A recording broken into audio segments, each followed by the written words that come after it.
Alice Foster and Norma Kaplan from Arlington County, Virginia, will present the Arts Incubator program.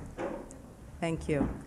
Government funding for the arts is an issue that ignites controversy, a controversy frequently mired in discussions of value and merit. But when we talk about creating sustainable communities, the arts must be part of the dialogue. The arts make our cities desirable places to live and to visit. The arts unite us in our similarities and celebrate our differences. As it was for our ancestors, so will the arts be our legacy, a living, teaching memory of who we are, our signpost for future generations. However, as public employees, we must also be concerned with the bottom line, and the bottom line is that the arts are good for the economy, generating $36 billion and sustaining 1 million jobs annually. The issue then is not about value, but about priorities. Compelling needs, competing agendas, constrained resources. Federal funding for the arts has been cut by 40%. State funding continues to decline. Private donations have not filled the gap and, in fact, are down 47%. How then does a community support the arts when confronted with impossible demands on public money? Arlington, Virginia's Arts Incubator is one solution, a reinvestment of existing resources which is reaping huge dividends without new money. The Arts Incubator is a departure from traditional incubators or other public funding models. Our model does 4 things: mobilizes untapped resources, removes impediments to growth, courts artists strategically, and connects artists to the community. Untapped resources, warehouses, school classrooms, and corporate offices now assume dual identities as theaters, studios, rehearsal spaces, construction shops, and galleries. The incubator also offers a variety of professional and technical services: theatrical design and construction, a 5,000-piece costume collection, master classes, and art management consultants. Using these as incentives, staff actively court regional arts organizations and encourage them to relocate to Arlington. The approach is both deliberate and strategic, guided by the goals of quality, accessibility, and relevance to the community. The incubator helps organizations grow through custom-tailored packages of facilities, services, and funding. Although the model is dynamic, resources are finite, and the number of the artists and the type of support does fluctuate based on needs. Artists do compete for incubator resources within a policy adopted by the elected officials and administered by a diverse Citizens Advisory Commission. And the incubator connects the arts to a range of community interests and issues. Artists develop educational programs in schools and engage in outreach projects which create forums for cross-cultural appreciation. Does this reinvestment in the arts pay off? The Arlington arts industry now generates $5 million to the local economy, a 5-fold increase since the incubator's beginnings in 1991. And despite national trends, private sector support in Arlington has increased. Artistically, the results speak for themselves. A 500% increase in the number of arts activities presented, an audience exceeding 300,000, nearly double the county's residents' population, and 51 Helen Hayes Awards nominations. New culturally diverse arts organizations, affordable ticket prices, and critically acclaimed productions now draw audiences from throughout the region. Can an arts incubator create a vital arts presence in other communities? A resounding yes.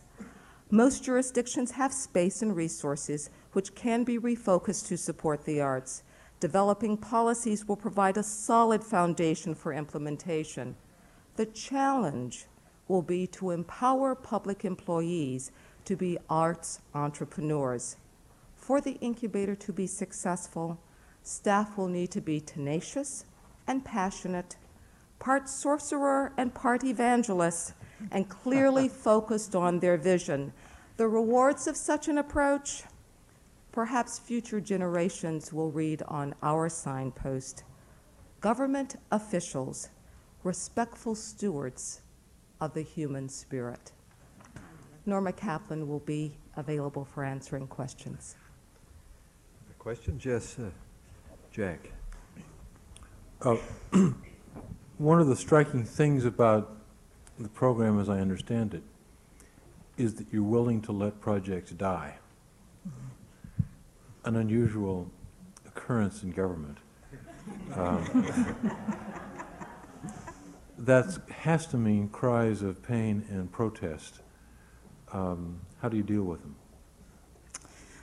We've dealt with it a number of times in the county since 1981. We had 11 traditional groups, and of the 11 that had been traditionally supported and funded, 3 of them died since then. We don't actively help them die. We try to support them where we can. Do you subtly encourage them to die? No. I think we practice a sort of helping if we can, but also recognizing that some of these groups were not responsive to our community. It, in the end, is the community that dictates if an arts group can be supported or not. And we let that happen. And in fact, we believe that it's a healthy arts community that has groups that come and go, that do respond to changes in the community. Mm-hmm. Is that answer your question? Yeah. Barbara, followed by Dick. One of the things we've heard today a number of times, and we'll hear during the rest of the day, are issues that relate to young people and children. Can you speak to how the Arts Incubator has worked, or if it has, with young people and children in the community? Mm-hmm. Because we've been able to attract a number of new arts organizations, and I think more professional arts organizations, many of them have become focused in our schools and in our community organizations through our recreation centers. We have probably 5 visiting artists in each of our schools, or resident artists in each of our schools every year, as doing residency programs in the schools. Some of those are from the Incubator, and some of those are guest artists from outside. We also have a very active program in our recreation centers doing some in-depth kinds of murals in a community, workshops, lessons, those kinds of things. One group in particular comes to mind, Washington Shakespeare Company, does something called Bard on Wheels, where they take Shakespeare programs and teach children by having them participate in performing Shakespeare for the rest of the school. Thank you. If I'd like to add to, there is one program that works with Demeter House, where Incubator-supported artists work with mothers who are drug addicted, who are living with their children, attempting to rebuild their lives. And it's been a very effective program. Thank you. Dick, followed by, I believe, David.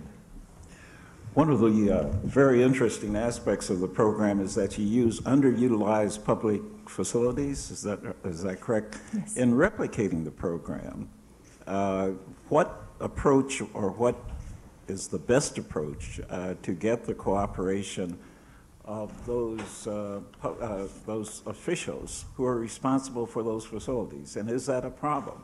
Mm-hmm. A large percentage of the facilities that we use are public schools, and we have had difficulties in terms of negotiating with public schools.